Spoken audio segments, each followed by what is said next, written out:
இப்போ அண்ணாமலை இல்லாத பிஜேபி எப்படி இருக்கும்? நினச்சி பார்க்கவே ரொம்ப நடுக்கமாக இருக்குங்க. அண்ணாமலை இல்லைன்னு என்ன, அண்ணாமலை ஒரு புழுக்க. இவரை அமித்ஷாலாம் எப்படியாவது நீங்கள் இல்லைன்னா இந்தியா அவ்வளோதான் எங்கே போகும் அப்படிலாம் அமித்ஷா பேசுவார் நினைக்கிறீங்களா? நீ மட்டும் தனி கட்சி ஆரம்பிச்சு பாரு, நீ சேர்த்த அத்தனை பணத்தையும் மூக்கு வழியாகவே வெளியில் எடுத்துடுறேன்னா இல்லையா? அண்ணாமலைக்கு தமிழ்நாடு முழுவதும் நூக்கன் கார்னர் அவருக்கு ஃபாலோவர்ஸ் இருக்காங்கிறதெல்லாம் சும்மா. அவருக்கு பின்னாடி கொங்கு இளைஞர்கள் ஓரளவுக்கு இருக்கிறார்களே தவிர, அண்ணாமலையோடைய பேச்சு இருக்கு இல்லையா, ஏட்டு சுரக்காய் கறிக்கு உதவாது. எனக்கு எதிர் அண்ணாமலைன்னு விஜய் வாயால் பேசுகிற அளவுக்கெல்லாம் அண்ணாமலை அங்கே ஒன்றுமே கிடையாது.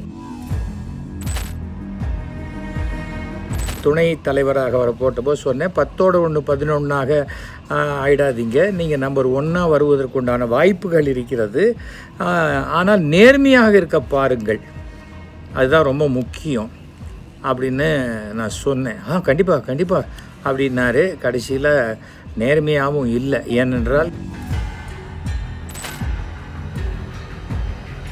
அண்ணாமலை ஒரு ஃப்ராடு, வாயை திறந்தால் பொய், மாதம் 10 லட்ச ரூபா ஃப்ரெண்ட்ஸு கொடுக்குறாங்க, இது இந்த வாட்ச் அப்படியே ராக்கெட்லேருந்து கீழே விழுந்ததுலேருந்து எடுத்து பண்ண வாட்ச்சு, இது 10 லட்ச ரூபா வாட்சை 3 லட்ச ரூபாய்க்கு கொடுத்துருக்காங்க.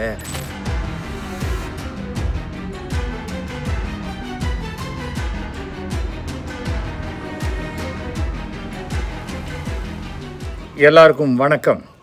நான் இப்போது ஏற்காட்டில் மவுண்ட் பீக்கோ அப்படிங்கிற ஒரு ரிசார்ட்டில் ஃபேமிலியோடு தங்கியிருக்கேன்.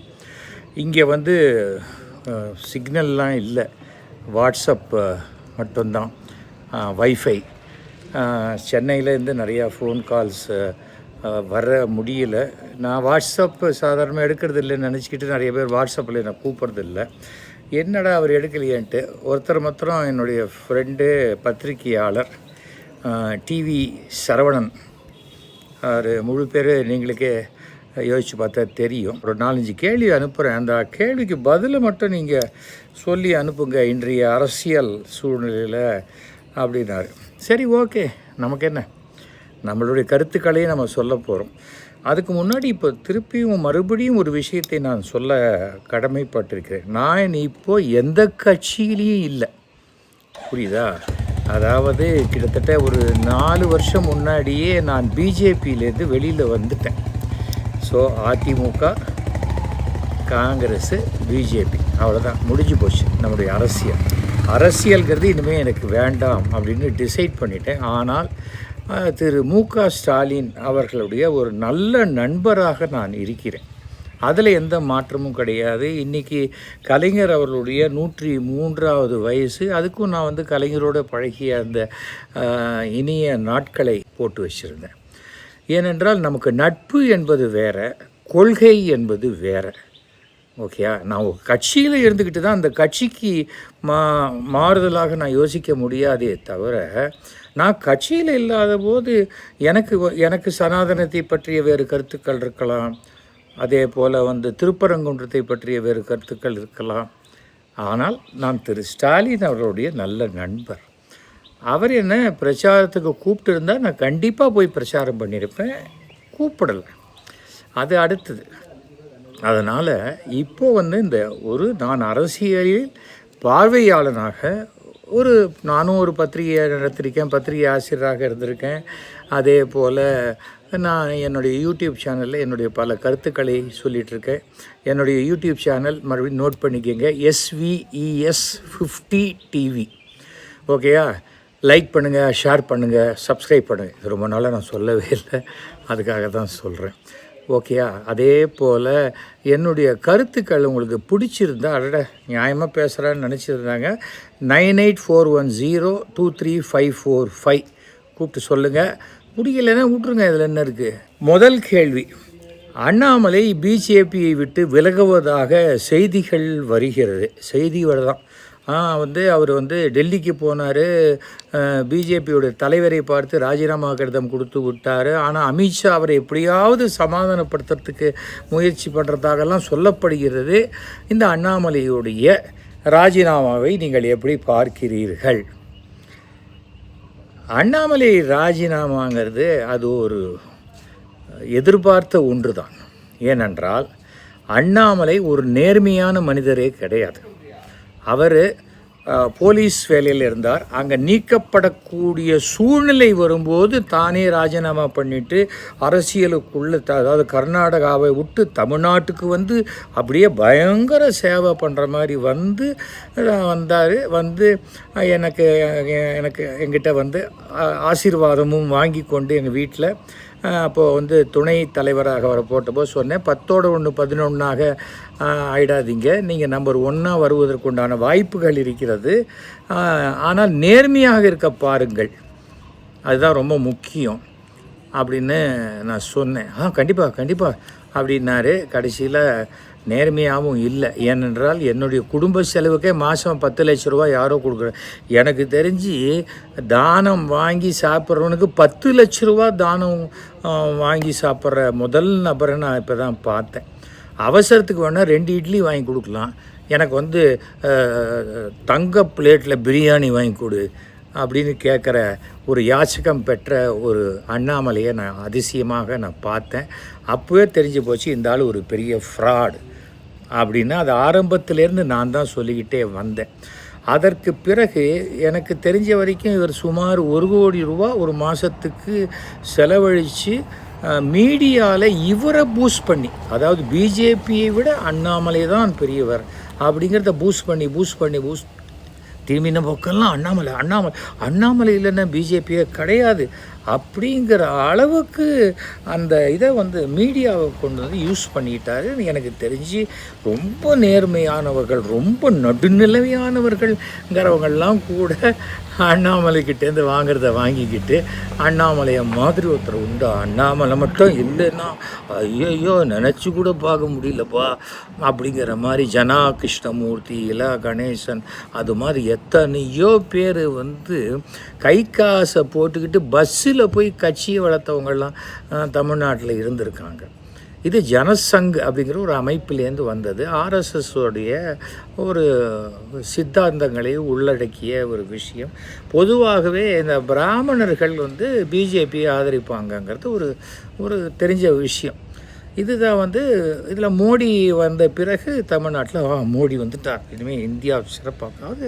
அதில் அந்த மோடியை பற்றின எனக்கு செகண்ட் ஒப்பீனியன்லாம் ஒன்றும் கிடையாது. மோடி என்னை பொறுத்த வரைக்கும் ஒரு நல்ல நண்பர்னு அவர் என்னை அழைத்திருக்கிறார், நான் அவர் அழைச்சிருக்கேன். அதுக்கப்புறம் மறந்துட்டார், நான் மறக்கலை, அதை வச்சுருக்கேன், அவ்வளோதான். மோடியை பற்றி ஒன்றும் பிரச்சனை இல்லை. ஆனால் மோடியினுடைய கட்சியில் மோடிக்காக ஒருத்தர் சேர்ந்திருக்காருங்கிறது தான் அண்ணாமலைக்கு பெருமையாக இருந்ததே தவிர அண்ணாமலையாலெல்லாம் மோடிக்கு எந்த பெருமையும் கிடையாது.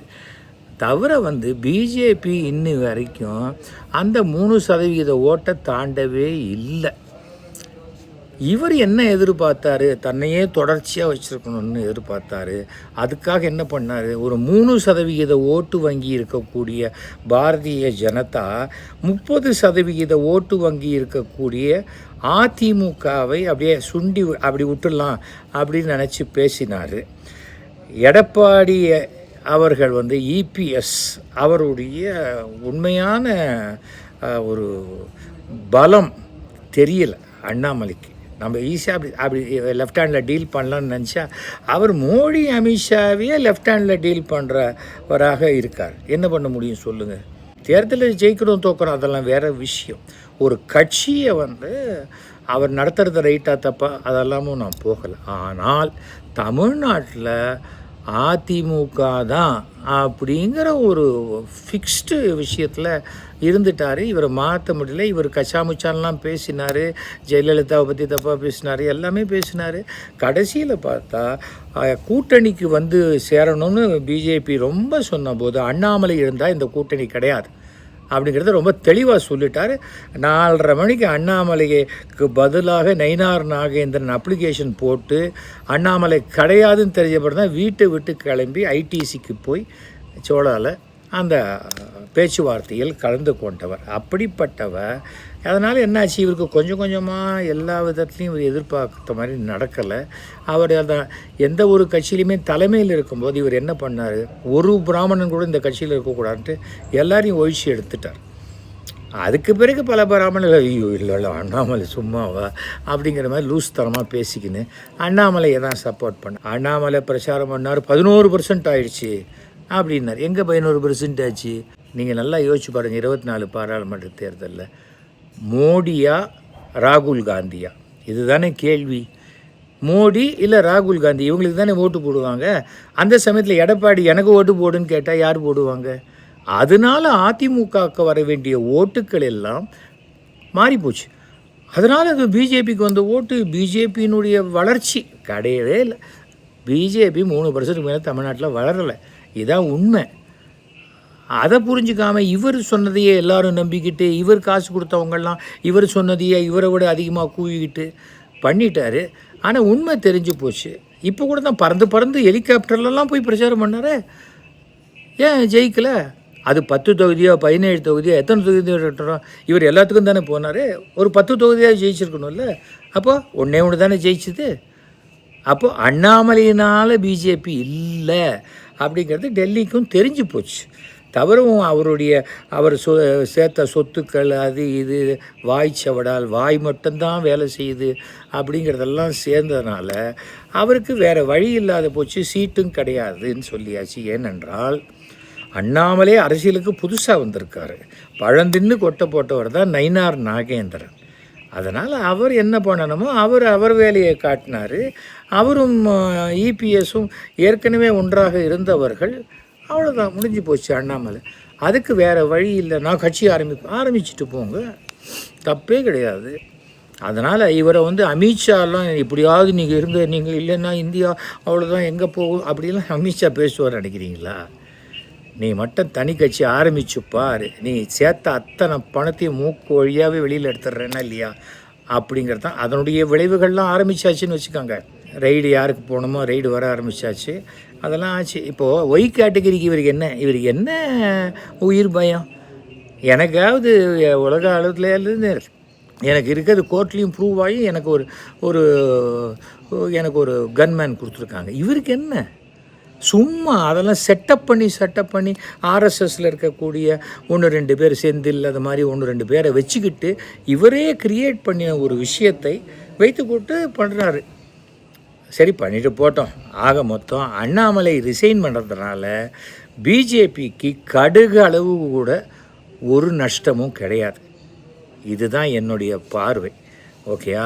எத்தனையோ பேரை பார்த்தாச்சு, எத்தனையோ ஸ்டேட்டில் அகைன்ஸ்டாக இருந்த இடத்துலலாம் இப்போ பிஜேபி வந்துடுச்சு. அப்போ அண்ணாமலை இல்லாட்டாலும் தமிழ்நாட்டில் வரணும்னா அதுக்கு உண்டான வேலையை அவர்கள் செய்வார்கள். ஓகேயா? அடுத்த கேள்வி, பிஜேபி வளர்ச்சிக்கு அண்ணாமலை தடையாக இருக்கதா நீங்கள் தான், அதாவது எஸ்வி சேகர் ஆரம்பத்துலேருந்தே சொல்லிட்டு இருந்தீங்க. இப்போ அண்ணாமலை இல்லாத பிஜேபி எப்படி இருக்கும்? நினச்சி பார்க்கவே ரொம்ப நடுக்கமாக இருக்குங்க. ஏன்னா ஏற்காடு குளிருது, அதுக்காக சொன்னேன். அண்ணாமலை இல்லைன்னு என்ன? அண்ணாமலை ஒரு புழுக்க. அண்ணாமலையை நம்பியா பிஜேபி இருக்குது? ஏங்க, அது சித்தாந்த அடிப்படையில் இருக்கக்கூடிய ஒரு கட்சிங்க. நான் 1990 2004 வரைக்கும் பிஜேபி அனுதாபியாக இருந்தேன். அத்தனை அவங்க எந்த கூட்டணி இருந்தாலும் அந்த கூட்டணிக்கு போய் நான் பிரச்சாரம் பண்ணிட்டு வந்தேன். 2013 மோடி அவர்கள் கேட்டுக்கொண்டதற்காக நான் பிஜேபியில் சேர்ந்தேன். ஏன்னா அதுக்கு முன்னாடி 2 கட்சியில் இருந்துட்டேன். ஏடிஎம்கே, காங்கிரஸில் ஒரு 6 மாதம் இருந்தாச்சு. அதனால் பிஜேபிக்கு நான் வந்தேன். நான் என்ன சொன்னேன்னா, அண்ணாமலை ஒரு ஃப்ராடு, வாயை திறந்தால் பொய், மாதம் 10 லட்ச ரூபா ஃப்ரெண்ட்ஸு கொடுக்குறாங்க, இது இந்த வாட்ச் அப்படியே ராக்கெட்லேருந்து கீழே விழுந்ததுலேருந்து எடுத்து பண்ண வாட்ச்சு, இது 10 லட்ச ரூபா வாட்சை 3 லட்ச ரூபாய்க்கு கொடுத்துருக்காங்க, பில்லு தானே நான் நாளைக்கே தரேன்னு சொல்லி ஒரு 3 மாதம் கழிச்சு யாரோ பொட்டி கடையில் கையில் எழுதி தம்மா தூண்டு சீட்டு கொடுப்பாங்களே, அந்த மாதிரி ஒரு சீட்டை கொடுத்து எல்லா விஷயமும் எல்லாருக்கும் தெரிஞ்சு போச்சு. அதை தாண்டி மீடியாவுடைய சப்போர்ட்டு, அதாவது இவர் என்ன பண்ணுறாரோ பிரதிபலனுக்காக மீடியா அவரை தூக்கி வச்சு அதை வச்சுட்டு ஒரு பிம்பத்தை கட்டமைத்தாரே தவிர அண்ணாமலை அதுக்கெல்லாம் ஒர்த்தே கிடையாது. அவ்வளோதான். அவர் ஒரு ரிசைன்டு ஒரு ஐபிஎஸ் ஆஃபீஸர், அவ்வளோதான். அதனால் ஒன்றும் ஆகாது பிஜேபிக்கு. அது பிஜேபியோடைய ஸ்டாண்டை எடுக்கிறது வந்து மோடி, அமித்ஷா எல்லாம். ஆனால் அவங்களுக்கு என்னென்னா, நார்த் இந்தியாவில் இருக்கிறவங்களுக்கு தமிழ்நாடுடைய நிலவரம் தெரியாமல் கலவரமாக ஏதாவது பண்ணி அவங்க தவிக்கிறாங்க, அவ்வளோதான். அவங்களுக்கு நார்த் இந்தியாவில் டீல் பண்ணுற மாதிரி தமிழ்நாட்டை டீல் பண்ண முடியாதுங்கிறத பிஜேபி இப்போ உணர்ந்திருப்பார்கள்.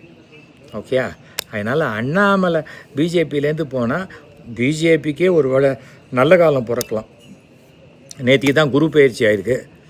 ஒரு வேளை பிஜேபிக்கு சனி பயிற்சியும் ஆகி நல்லது நடக்கலாம் இல்லையா? அடுத்த கேள்வி என்ன? அண்ணாமலை இந்த சூழ்நிலையில் தனிக்கட்சி ஆரம்பித்தால் வெற்றி பெறுவாரா? பாக்யராஜ் மாதிரி நடிகர்கள்லாம் ஆரம்பித்த கட்சி இருக்கு இல்லையா, அந்த மாதிரி ஓரளவுக்கு கொஞ்சம் பரபரப்பாக இருக்கலாம். அண்ணாமலைக்கு தமிழ்நாடு முழுவதும் நூக்கன் கார்னர் அவருக்கு ஃபாலோவர்ஸ் இருக்காங்கிறதெல்லாம் சும்மா. அவருக்கு பின்னாடி கொங்கு இளைஞர்கள் ஓரளவுக்கு இருக்கிறார்களே தவிர அண்ணாமலையோடைய பேச்சு இருக்கு இல்லையா, ஏட்டு சுரக்காய் கறிக்கு உதவாது, ஒன்றுமே பண்ண முடியாது. திமுகவில் இருக்கிற மந்திரிகளோடையே அவர் ஒரு அண்டர்ஸ்டாண்டிங்கில் போய் தான் அவர் சம்பாதிச்சதான் நிறைய பேர் சொன்னாங்க. தவிர வந்து ஒரு பெரிய ட்ரங்க்கு பொட்டி எடுத்துகிட்டு போய் டிஎம்கே ஃபைல்ஸுன்னு கொடுத்தாரு. இந்த காலத்தில் பென்ட்ரைவில் கொடுக்கலாம்ல. அந்த மாதிரி பைத்தியக்காரத்தனங்கள்லாம் பண்ணுறதில் அவர் ரொம்ப இது. அதனால் இப்போ வந்து ஏற்கனவே சும்மாவே தான் தலைவன்னு அந்த பழைய போலீஸ்காரருடைய அந்த குணம், அவர் மட்டும் போலீஸ்காரர் பாக்கி எல்லாரும் திருடங்க அப்படின்னு நினைக்கிற குணம் இருக்குல்ல, அதே குணத்தோடையே கட்சியும் நடத்தினா சரிப்படாது. அதனால் அவர் இப்போ சம்பாதிச்சிருக்காருன்னு சொல்கிறாங்க. ஏகப்பட்ட சொத்து, பல ஆயிரக்கணக்கான கோடி ரூபாய்ங்கிறாங்க. அதெல்லாம் செலவழிக்கிறதுக்கு இறைவன் வைக்கிற ஆப்பு. நீ எங்கே எடுத்தியோ அங்கே தான் செலவழிக்கணும். அதற்குண்டான ஒரு சந்தர்ப்பத்துக்கு தான் இந்த புதிய கட்சி. ஓகே, அதுக்கு அடுத்தது வந்து அண்ணாமலை வாசஸ் விஜயா வரக்கூடிய தேர்தல், அல்லது விஜய் வாசஸ் உதயநிதி ஸ்டாலினா? கண்டிப்பாக விஜய் வாசஸ் உதயநிதி ஸ்டாலின் தான். அண்ணாமலை இந்த கேமுக்கே வர முடியாது. தம்பி ஓரமாக போய் விளையாடு அப்படின்னு சொல்லிடுவாங்க. அது நம்மளுடைய முதலமைச்சர் விஜய் இருக்கார் இல்லையா, இன்னும் சில பல கட்சிகள் அப்படின்லாம் சொல்கிறார் இல்லையா, அந்த சில பலையில் வேணால் இவர் வரலாம். அதுக்கு மேலே சிலவில் வரலாம், இல்லை பலையில் வரலாமே தவிர எனக்கு எதிர் அண்ணாமலைன்னு விஜய் வாயால் பேசுகிற அளவுக்கெல்லாம் அண்ணாமலை அங்கே ஒன்றுமே கிடையாது. ஓகேயா, அவங்க வந்து ஒரு நேர்மையான ஆட்சியை கொடுக்கணுன்ட்டு முயற்சி பண்ணுறாங்க. அது பண்ணுறாங்களா இல்லையாங்கிறத அடுத்த கேள்வியில் பதில் சொல்கிறேன். ஆனால் இந்த இதில் தேர்தலெல்லாம் வந்து இந்த 3% இவர் பிச்சு பீராஞ்சி அந்த 3% ஒரு 10%, 3%ங்கிறதே எவ்வளோ இருக்கோ அதில் 10% வேணால் எடுக்கலாம். அதுக்கு மேலே அண்ணாமலைக்கு இல்லை. அண்ணாமலைக்கு இப்போ 1 கோடி பேர் உறுப்பினர், 30 லட்சம் பேர் ரெடியாக இருக்காங்க. நாளைக்கே அண்ணாமலை சொன்னால் அப்படியே கிணத்துல குதிச்சுடுவாங்க. இதெல்லாம் திருப்பி நாமளே காசு கொடுத்து நாமளே நடத்துகிற மீடியாவில் நாமளே சொல்லி அதையே பார்த்துக்கிட்டு நாமளே சந்தோஷப்படுற ஒரு விஷயந்தானே தவிர வேறு எதுவுமே கிடையாது. அதெல்லாம் தனி கட்சி ஆரம்பித்தா அவர் தனித்து நிற்கலாம், அவ்வளோதான். அதனால் ஆனால் ஒன்று, எத்தனை பேரை பாடுபடுத்திருக்காரு. அண்ணாமலை இருந்த வரைக்கும் யார் ஜெயித்தாங்க? நான் குறைச்ச ஓட்டில் தோத்தேன்னு தான் சொன்னார். அதுக்காக பார்லிமெண்ட்டில் ஒன்று தரையில் உட்காந்து வைப்பாங்களான்னு கேட்டேன். என்ன ஜெயிக்கவே இல்லையே, சொந்த தொகுதியே ஜெயிக்கலையே. அவர் எப்படிப்பட்டவர்னா, விசுவாசத்தில் முதல் தடவை அரவக்குறிச்சியில் நிற்கும்போது மோடி படத்தை போட்டால் நமக்கு ஓட்டு வராதோ தமிழ்நாட்டில்னு மோடி படம் போடாதையே ஓட்டு கேட்டவர் அண்ணாமலை. அப்படிப்பட்டவர் அவர். ஆனால் அவர் வந்து இட்ஸ் வெரி பயங்கரமான ஒரு கிரிமினல் மென்டாலிட்டி உள்ள ஒரு எக்ஸ் போலீஸ்மேன். அதனால் தனி கட்சியெல்லாம் வாய்ப்பே கிடையாது. ஒருவேளை பெரிய ஜோசியர் யாராவது ஏதாவது சொல்லி இவர்கிட்ட பெரிய பணத்தை கறந்து இவரை ஒழிக்கிறதுக்கு பார்த்தா. ஆனால் தனி கட்சி என்பது தான் எனக்கு அது பிடிச்சிருக்கு. ஏன்னா எத்தனை பேரை வதச்சி நம்ம சம்பாதிச்ச பணம்லாம் போகணுன்னா தனி கட்சி ஆரம்பித்தா தான் முடியும். ஓகே, 5வது கொஸ்டின்.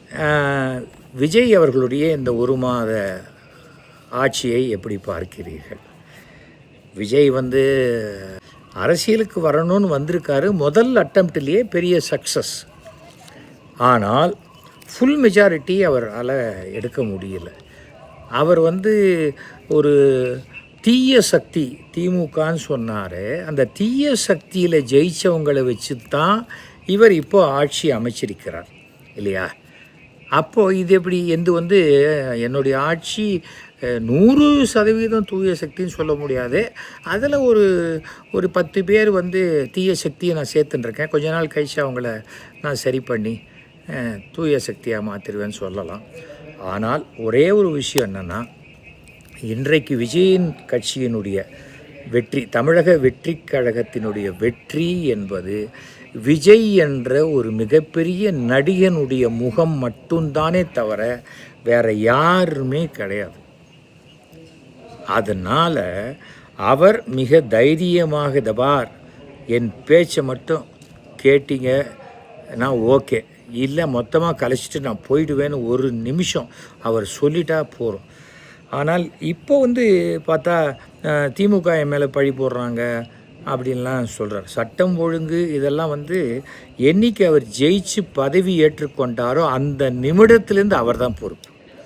அதுக்கப்புறம் அவர் வேறு யாரையுமே காரணம் சொல்ல முடியாது. ஆனால் அவரால் உடனே செஞ்சிட முடியுமா? முடியாது. அது முடியவே முடியாது, யாராலையும் முடியாது. ஏனென்றால் ஒரு 118 பேர், அவர் 120 பேர், 125 பேர் கூட அவர்கிட்ட இருக்கலாம். ஆனால் கிட்டத்தட்ட 10 லட்சத்துக்கும் மேற்பட்ட அதிகாரிகள் 60 வயசு வரைக்கும் இந்த தமிழக அரசில் வேலை செய்யக்கூடியவர்கள், எல்லா டிபார்ட்மெண்ட்லேயும் எல்லா லெவல்லையும் இருக்கிறவங்க எப்படி மாறுவாங்க? அரசியல்வாதிக்கு ஆயுசு 5 வருஷம். அதுவே அரசு ஊழியர்களுக்கு 60 வயசு வரைக்கும் அவங்க இருக்கலாம். அது 25 வருஷமாக இருக்கலாம், 30 வருஷமாக இருக்கலாம். பல பேருக்கு பல சூட்சுமங்களை சொல்லிக் கொடுப்பது பல அதிகாரிகள் தான். சில நேர்மையான அதிகாரிகள் இருக்காங்க. அவங்க என்ன பண்ணுவாங்க, நமக்கு எதுக்கு பாம்பாங்க, இல்லாட்டி ஏதாவது சொல்லும்போது அவங்கள தூக்கி வேறு டிபார்ட்மெண்ட்டுக்கு போட்டுருவாங்க. அதெல்லாம் நடக்கும். ஆனால் எனக்கு தெரிந்த வரைக்கும் இன்றைக்கி விஜய் அவர்கள் இன்னும் ஒரு நாளைக்கு 8 மணி நேரம் டிஃபன் பாக்ஸில் சாப்பாடை கொண்டு அங்கேயே சாப்பிட்டு பேசுகிறாரு, அங்கேயே டிஸ்கஷன் பண்ணுறாருலாம் சொல்கிறாங்க. அது போகாது. 24 ஹவர்ஸும் அதே சிந்தனையாக இருக்கணும். ஒவ்வொரு துறையை பற்றியும் கற்றுக்கணும். சினிமா நடிகராக ஹீரோவாக இருந்தால் கூட அங்கே எடிட்டிங்னு வேறு டிபார்ட்மெண்ட், டைரக்ஷன் வேறு டிபார்ட்மெண்ட்டு, ப்ரொடக்ஷன் வேறு டிபார்ட்மெண்ட்டு. அப்போ எல்லாத்துலேயும் நம்ம தலையிடுறதுக்கு முன்னாடி அது என்னன்னு தெரிஞ்சுக்கணும். அது போல தான் இந்த அரசினுடைய அனைத்து மிஷினரி இப்போது மெக்கானிக்கு மட்டும்தான் மாறியிருக்காங்க. Machine மாறலை, mechanism மாறலை. அந்த மெக்கானிசத்தை எப்படி மாற்றி கொண்டு வரப்போகிறார்? நான் தான் கொஞ்சம் டைம் கேட்டேனே, அதுக்குள்ளே என்னை ஏன் விமர்சனம் பண்ணுறீங்கன்னெலாம் சொன்னால் கேட்க மாட்டார்கள். மக்கள் கூட பாரு தலைவன் வந்துட்டா மேஜிக் பண்ணிடுவார் பார் அப்படின்னு தான் எதிர்பார்க்குறாங்க.